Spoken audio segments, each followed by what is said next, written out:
Estamos teniendo un tiempo extraordinario. ¿Cuántos dicen amén? Bienvenidos. Nos alegra mucho que usted está en casa. Nos ponemos de pie en el nombre del Señor. Me alegra mucho saludar, ver desde acá a varios hermanos que en algunas ocasiones no había mirado. Dios les bendiga. Bienvenidos en el nombre del Señor. Muy bien. Estamos en medio de una serie que le hemos titulado El futuro glorioso de la iglesia con Cristo. ¿Cómo se llama? El futuro glorioso de la iglesia con Cristo. Si nosotros estamos con Cristo, tenemos esperanza. Amén. Sin Cristo no hay esperanza. Sin Cristo no hay salvación. Hemos tenido una semana bastante ocupada, pero el Señor nos ha ayudado y nos continuará ayudando. Quiero invitarle que abramos nuestra Biblia en San Mateo, capítulo 24, verso 21. Mateo 24, 21. Damos lectura en el nombre del Padre, del Hijo y del Espíritu Santo. Dice la palabra del Señor. Porque habrá entonces gran tribulación, cual no la ha habido desde el principio del mundo, hasta ahora ni la habrá. Y si aquellos días no fuesen acortados, nadie sería salvo, mas por causa de los escogidos, aquellos días serán acortados. Quiero leer nuevamente el verso 21, porque habrá entonces gran tribulación. Así es que oramos. Padre Celestial, te damos gracias por este momento, gracias por tu palabra. Oro que me des tu favor, tu gracia para compartirla. Y oro que esta palabra pueda bendecir a cada persona que tú trajiste hoy. En el nombre de Jesús, amén y amén. Puede sentarse. Amén. El futuro glorioso de la iglesia con Cristo. Esto nos llevó a preparar algunos temas como la promesa de la venida del Señor, las señales de su venida, el rapto de la iglesia, y el domingo anterior estábamos hablando acerca de el tribunal de Cristo, de una eternidad con recompensa. Amén. Entonces eso significa el rapto de la iglesia, que vamos a estar con Cristo. Pero mientras la iglesia está con Cristo, hay un espacio, hay un paréntesis de tiempo que no me gustaría pasarlo por alto. El siguiente tema que había considerado es las bodas del Cordero, hablar de eso, pero no quiero pasar por alto ese espacio que la Biblia le llama la gran tribulación, porque yo sé que muchos de ustedes tienen mucha curiosidad, pero es tan importante conocer la palabra. Mi objetivo al predicar esta serie es que nosotros como iglesia comprendamos bíblicamente nuestro futuro. Ese es el objetivo, que comprendamos nuestro futuro, que vivamos con esperanza y que cumplamos la misión, que mientras estamos en la vida glorifiquemos al Señor. Entonces no vamos a vivir acongojados o atemorizados, vamos a vivir con esperanza. Entonces el tema de hoy es la gran tribulación y voy a estar compartiéndolo ahora y el próximo domingo voy a hacer 2 temas de esto. Así es que voy a hablar un poco acerca del inicio de la gran tribulación y luego lo importante que es tener discernimiento espiritual y luego fortalecernos en la esperanza y confiar en la soberanía del Señor. Cuando el Señor habla del futuro, no es para asustarnos, sino para prepararnos. Alguien diga prepararse. Amén. No es para asustarnos, es para prepararnos, que estemos preparados. No sé si alguna vez usted ha visto a sus hijos en peligro. ¿Qué ha hecho usted? Se va a caer, se cae, ¡boom!, se cayó. ¿O alguien haría algo diferente? ¿Cuántos corren rápido? ¿Cuántos lo agarran? Amén.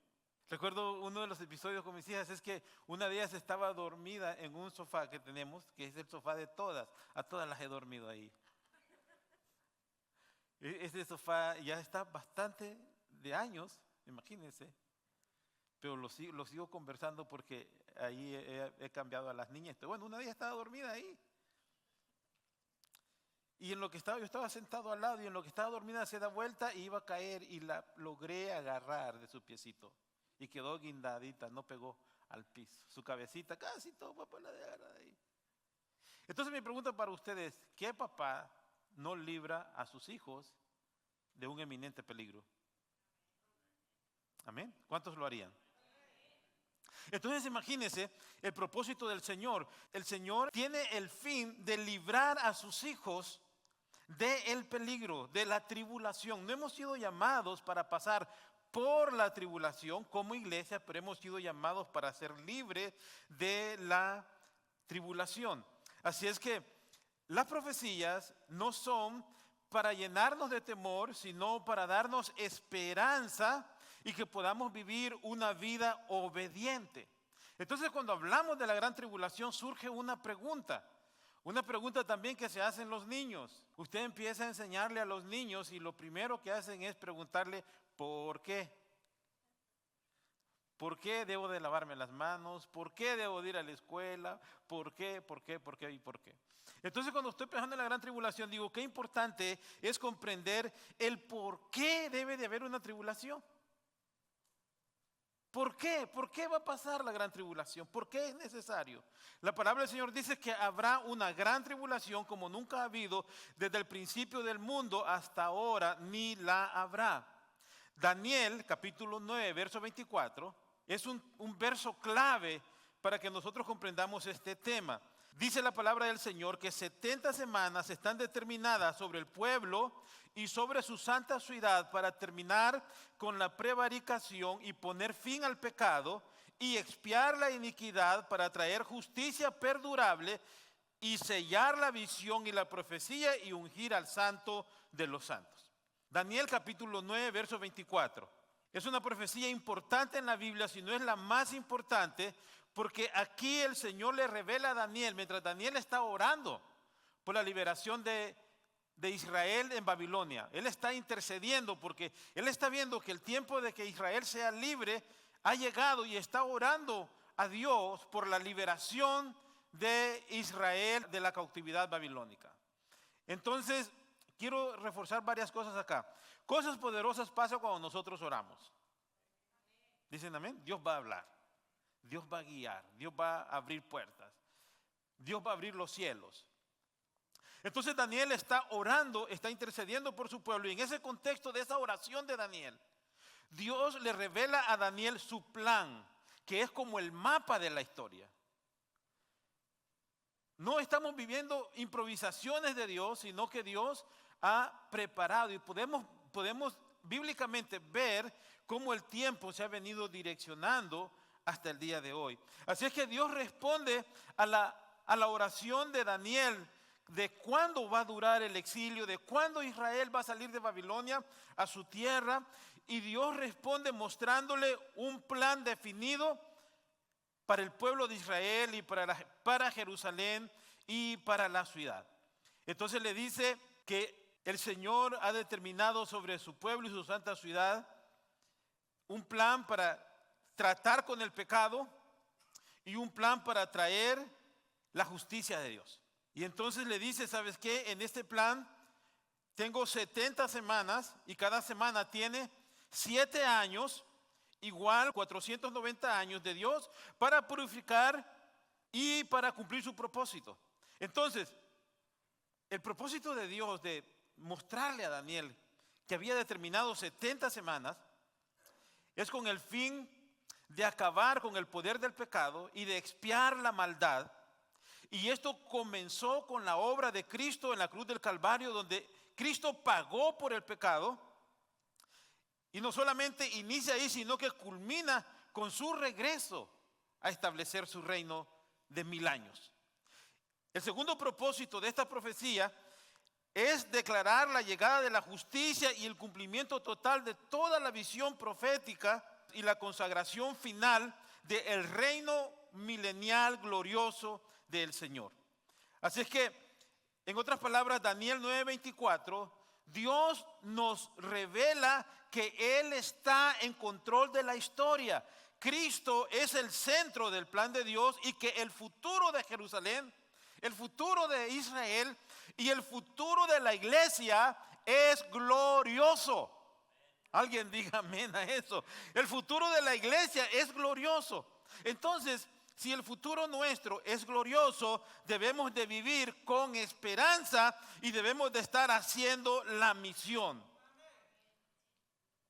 Así es que por eso Dios establece la gran tribulación, un tiempo para purificación de Israel, un tiempo para donde va a liberar la iglesia, un tiempo donde el evangelio va a ser predicado en todos los rincones de la tierra, donde Israel tendrá la oportunidad de volverse a su Señor y de ser salvo, y un tiempo también donde Dios va a castigar con justicia la rebelión de la humanidad. Así es que todo esto es como una anticipación del reino de Cristo. Públicamente Dios va a mostrar que Él es justo y que Él gobierna. Dios no está ignorando el mal. Dios no está pasivo ante las circunstancias. Dios está listo para actuar y nada de las cosas que están pasando está fuera de su control. Dios es soberano. Él es eterno y Él controla la historia. Él es rey sobre todos los reyes. Él está sobre todos los gobiernos. Él está sobre todos los sistemas. Su reino no tiene fin. Él sigue en control. Y nuestra paz y nuestra seguridad dependerá de nuestra confianza en Él. Entonces podemos estar seguros en Él. Él no nos llena de miedo. Él quiere que tengamos esperanza. Entonces por eso es necesario que haya una tribulación. Y el inicio de eso comienza, mi punto número 2, es que comienza con un pacto de paz del anticristo. Dice Daniel capítulo 9, verso 27, que por otra semana confirmará el pacto con muchos y a la mitad de la semana hará cesar el sacrificio y la ofrenda y después con la muchedumbre de las abominaciones vendrá el desolador hasta que venga la consumación y lo que está determinado se derrame sobre el desolador. Dice que confirmará un pacto con muchos. Cuando la iglesia se va, empieza una semana de 7 años y a la mitad al principio de esa semana, el anticristo, un hombre político, carismático, hará un pacto de paz con Israel y básicamente con todo el mundo. La gente estará muy feliz porque la gente siempre trata de buscar paz fuera de Cristo. Pero quiero recordarle en esta hora, no hay paz sin el príncipe de paz. No hay paz en las naciones, no hay paz en la familia, no hay paz en el corazón, no hay paz en la vida. Si Cristo no es el centro, Él es el príncipe de paz. Amén. Entonces la paz fuera de Cristo es inestable, es humana, es pasajera, es un engaño. Entonces el anticristo hará un tratado de paz, exigirá adoración, pero a los 3 años y medio lo va a romper. Él estará ansioso de consolidar su poder y de reclamar adoración para sí. Y cuando haya resistencia de Israel, el pacto de paz se romperá. Y sucede esto, empieza el inicio de los juicios de Dios. ¿Dónde está la iglesia? ¿Qué pasa con la iglesia? Empiezan los sellos. La iglesia, estamos hablando de este periodo de la tribulación y luego de la gran tribulación. Pero la iglesia hemos estado ya con Cristo. Estamos con Cristo.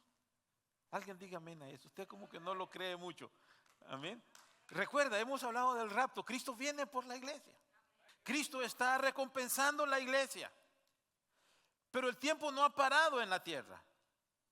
Sigue desarrollando el mapa de Dios, el plan de Dios se sigue desarrollando. Y antes de que Cristo derrame su juicio sobre el mundo, Apocalipsis nos dice que van a haber un momento cuando se abrirán los sellos de Dios, cuando la iglesia está con Cristo, cuando la iglesia está adorando, sirviendo, glorificando al Señor, está con Él, se abren los sellos de los juicios de Dios. Y estos sellos que se abrirán son un llamado al arrepentimiento. Mire la gracia de Dios, mire al Dios que nosotros servimos, mire el Dios que es nuestro papá, que aún en medio del problema, Él sigue salvando. Él sigue llamando al arrepentimiento. Él sigue llamando al hombre a que se convierta a Él. Aunque la iglesia estemos con Cristo, el evangelio continuará siendo predicado. Y desde el Antiguo Testamento Dios revela la manera como la humanidad puede ser salva. Y es la misma forma en todo el tiempo. La salvación sigue siendo un regalo de Dios. La salvación sigue siendo por la fe en Jesucristo. La gente en el Antiguo Testamento era salva porque creía en el Mesías que iba a venir. Nosotros hoy en día somos salvos porque creemos en el Mesías que ya vino. Y la salvación es por gracia.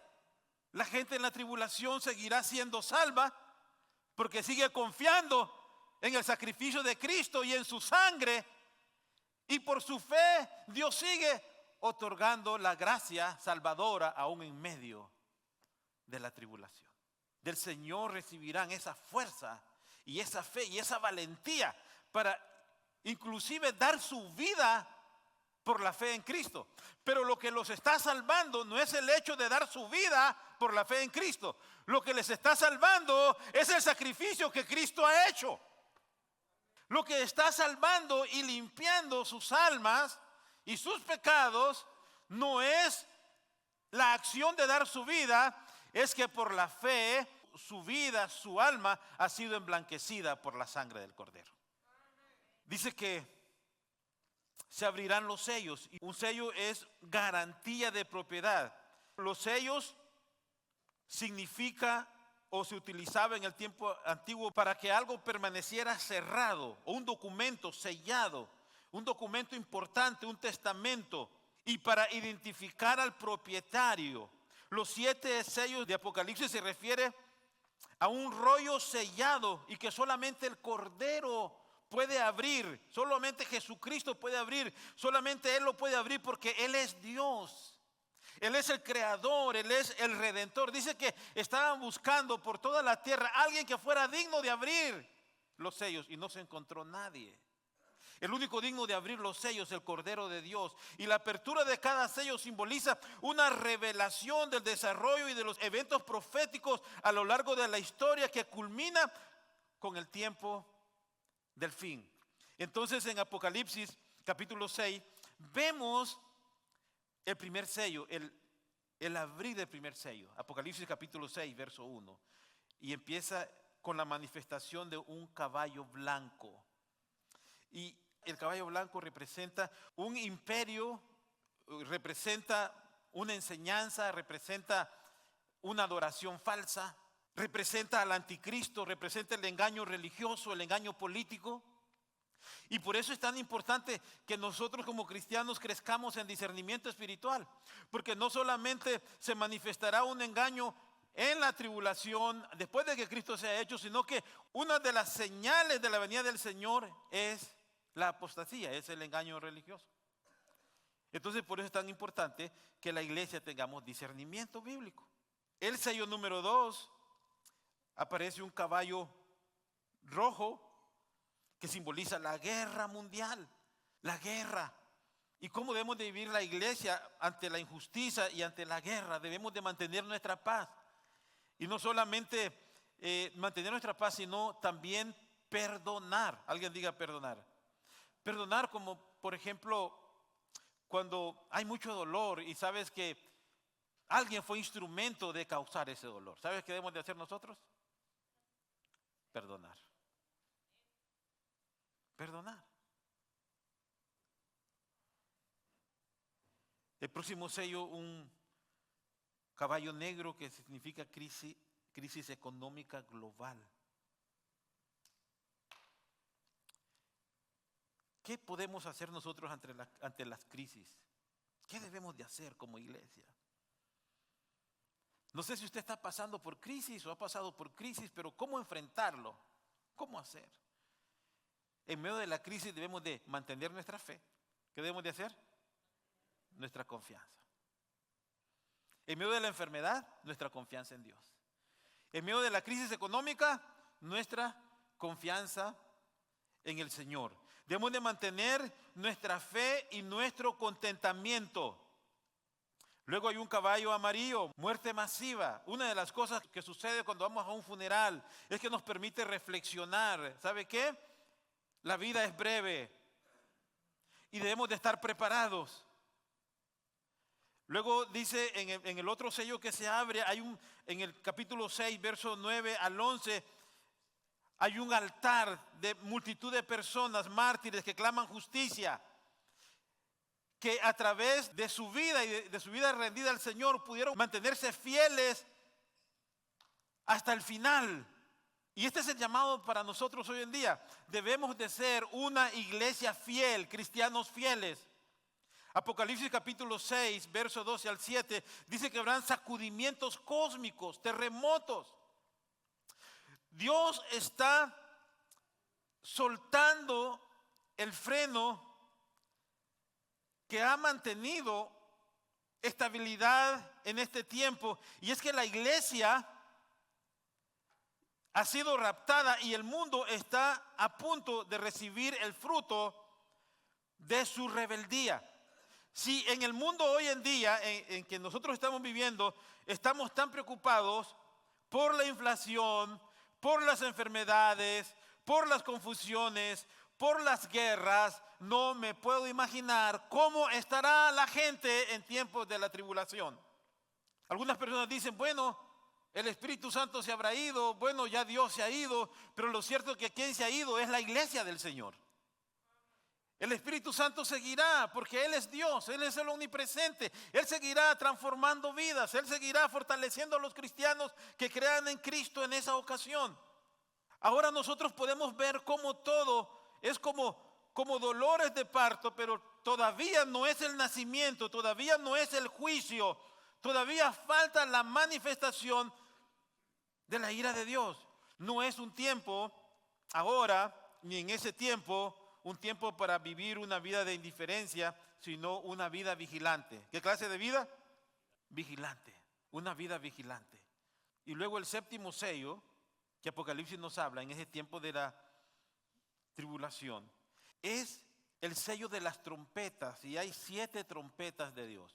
La palabra del Señor dice que habrán 7 ángeles que en este tiempo tendrán 7 trompetas, y se encuentra en Apocalipsis capítulo 8, verso 11. Los sellos son como esa preparación. ¿Sabes qué? Lo que viene, tienes que prepararte. Pero aquí simboliza los juicios de Dios, la ira de Dios siendo derramada sobre la humanidad. Los juicios divinos, las advertencias que Dios derramará sobre la tierra justamente antes del regreso de Jesucristo con la iglesia para establecer su reino. Y quiero que vea conmigo Apocalipsis capítulo 8, por favor. Vamos hacia allá, me gustaría que leamos la palabra. Capítulo 8 de Apocalipsis, verso 2, dice: vi a 7 ángeles que estaban en pie delante de Dios y le dieron 7 trompetas.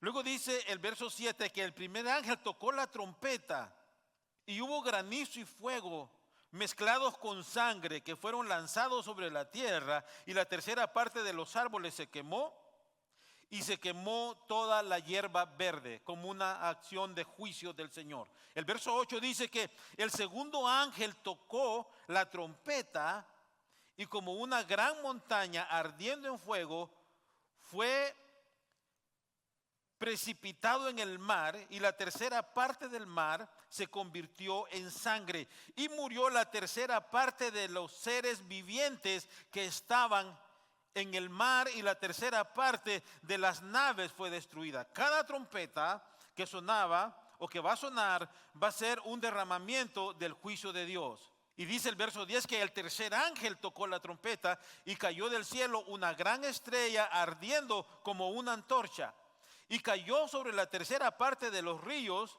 y sobre las fuentes de las aguas. Y el nombre de esa estrella era Ajenjo.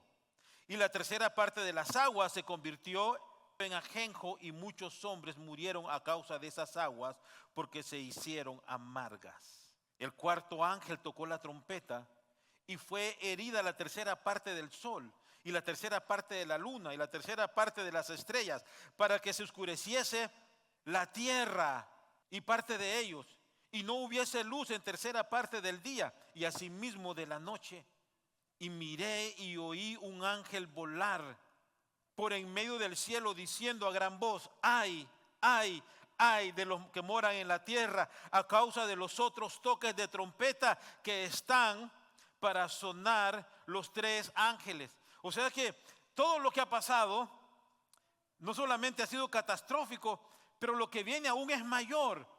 Que un ángel vuela y exclama con dolor: ay de los moradores de la tierra, por lo que está a punto de pasar. Y dice que el quinto ángel, en el capítulo 9, verso 1, dice que el quinto ángel tocó la trompeta y vio una estrella que cayó del cielo a la tierra, y se le dio la llave del pozo del abismo, y abrió el pozo del abismo y subió humo del pozo como humo de un gran horno. Y se oscureció el sol y el aire por el humo del pozo. Y del humo salieron langostas sobre la tierra. Y se les dio poder de atormentar a los hombres. La desesperación va a ser tanta que dice en el verso 6 que en aquellos días los hombres buscarán la muerte y la muerte huirá de ellos. Mira qué tremendo. No van a poder morirse, van a procurar morirse y no van a poder morirse. Van a procurar morirse para escapar de los juicios de Dios, pero la muerte huirá de ellos. Dice en el verso 13 que el sexto ángel tocó la trompeta y oyó una gran voz entre los 4 cuernos del altar de oro que estaba delante de Dios, diciendo: el sexto ángel que tenía la trompeta desata a los 4 ángeles que están atados junto al gran río Éufrates. Y luego dice el verso 18 que esto provocó una gran plaga. En el verso 20 dice que los hombres que no fueron muertos a causa de las plagas, ni aún así se arrepintieron de las obras de sus manos, ni dejaron de adorar a los demonios y a las imágenes de oro, de plata, de bronce, de piedra y de madera, las cuales no pueden ver, ni oír, ni andar. Y no se arrepintieron de sus homicidios, ni de su hechicería, ni de su fornicación, ni de sus hurtos. Todo el plan o todo el fin de Dios manifestar su ira es, de alguna forma, también espera que la gente se arrepienta de sus pecados. Pero su corazón estaba tan duro que ni aún viendo los juicios de Dios estaban dispuestos a reconocer a Dios. Y aquí yo tengo un pensamiento que quiero compartirlo. Muchas veces nosotros queremos arreglarle la eternidad a una persona que siempre rechazó al Señor. Y muchas veces se la queremos arreglar con un rezo de parte de nosotros. No, pues voy a clamar para que Dios lo saque del purgatorio, del infierno y se vaya allá. No podemos nosotros cambiar la eternidad de una persona que siempre rechazó a Cristo. Como tampoco podemos esperar que una persona que amó a Jesús y sirvió a Jesús y conoció a Jesús vaya al tormento eterno. La dureza del corazón de las personas los lleva a rechazar a Dios y a rechazar el medio de salvación. Lo que yo quiero que usted pueda ver en esta hora es el corazón de Dios. O sea, Dios está castigando el pecado. Dios está haciendo justicia porque Él es justo. Pero en medio de todos los eventos de castigo, Dios está esperando que la gente se arrepienta. O sea que en medio aún del juicio más severo, Dios está esperando la conversión del ser humano. Y si Dios aún en ese momento está esperando la conversión del hombre, Dios continúa hoy. Y el apóstol Pedro dice: ¿sabe qué? Muchos creen que ya Dios no va a venir y que a Dios se le ha olvidado venir. Lo tienen por tardanza. Dios no se ha tardado. Lo único es que el Señor sigue extendiendo su gracia para que la gente se arrepienta. Nosotros estamos viviendo un tiempo extraordinario de oportunidad de ser salvo. Por eso es urgente hoy en día que nosotros nos comprometamos con la misión. La única manera de escapar, la única vía de escape es Jesucristo. No hay otra. Y la responsabilidad de ese mensaje o de predicar ese mensaje, de llevar ese mensaje, es nuestra. Hoy nosotros estamos en un tiempo de gracia y debemos de aprovecharlo. Mire, quiero que usted pueda ver, mi punto 5 es que usted pueda tener conciencia de la misericordia de Dios en medio del juicio. Apocalipsis capítulo 7, verso 9 al 14, dice que una gran multitud fue salva de en medio de la tribulación. Muchas personas de toda tribu, de toda lengua, de toda nación, está delante del trono del Señor, está frente al altar de Dios, que fueron salvos de la gran tribulación por el sacrificio de la cruz. Lavaron sus ropas, dice Apocalipsis capítulo 7, verso 14, dice que ellos lavaron sus ropas en la sangre del Cordero. Dice que el capítulo 7, verso 13, que entonces uno de los ancianos habló diciendo: ¿y estos que están vestidos de ropa blanca, quiénes son? ¿Quiénes son estos que están vestidos de ropas blancas? Y dice: estos son los que han salido de la gran tribulación y han lavado sus ropas y las han emblanquecido en la sangre del Cordero. O sea, la única manera de ser limpio del pecado hoy, la única manera de haber sido limpio del pecado en el pasado, ahora y aún en la gran tribulación, es por la sangre del Cordero. La gracia del Señor, aún en medio de los juicios, Dios sigue extendiendo su gracia salvadora. El Espíritu Santo sigue fortaleciendo y seguirá transformando vidas. Así es que dice: ellos lavaron sus ropas en la sangre del Cordero. Así es que la salvación entonces siempre, diga siempre, en todo tiempo, la salvación es una obra redentora de Cristo para el hombre. Aunque nosotros, la iglesia, hayamos sido arrebatados antes de la tribulación, Dios seguirá obrando. Y muchos en medio de ese tiempo serán salvos, porque habrá una actividad evangelística increíble. El Señor ungirá a 4,000 personas, judíos, para que prediquen el evangelio del reino. Ahí Dios va a levantar también 2 testigos que vengan y prediquen, y habrá un avivamiento espiritual. Y dice Romanos que aún Israel en ese tiempo se volverá al Señor, se volverá a su Cristo y será salvo. Entonces mi pregunta es: si Dios salva en el peor momento de la historia, ¿qué no puede hacer ahora? Ahora Dios no tiene a 144,000, los 144,000 Dios los levantará para predicar en medio de la tribulación. Pero ahora Dios tiene millones de personas, la iglesia, aquellos que el Señor le dijo: vayan y hagan discípulos a todas las naciones. No solamente va a haber una unción poderosa de evangelismo en la gran tribulación, pero hay una unción poderosa del Espíritu Santo sobre la iglesia ahora para predicar el evangelio. Así que cuando usted está yendo a los grupos Conexión, cuando está hablando de Cristo, está testificando de Cristo, no está yendo solo. El Espíritu Santo está ahí. Él va a honrar su oración, Él va a bendecir su trabajo, Él va a prosperar su obra, porque este es el tiempo para seguir haciendo la obra. No es el tiempo para distraernos, no es el tiempo para llenarnos de amargura, no es el tiempo para enfocarnos en las cosas pasajeras. Es el tiempo para mirar las cosas eternas, para mirar a la eternidad. Dice el Señor que debemos de poner nuestra mirada en las cosas de arriba, de donde esperamos también a nuestro Señor y a nuestro Salvador. Alguien diga amén a eso. También me lleva a decirle esto: hermano amado, no pierda la esperanza que su familia va a ser salva, que sus amigos van a ser salvos.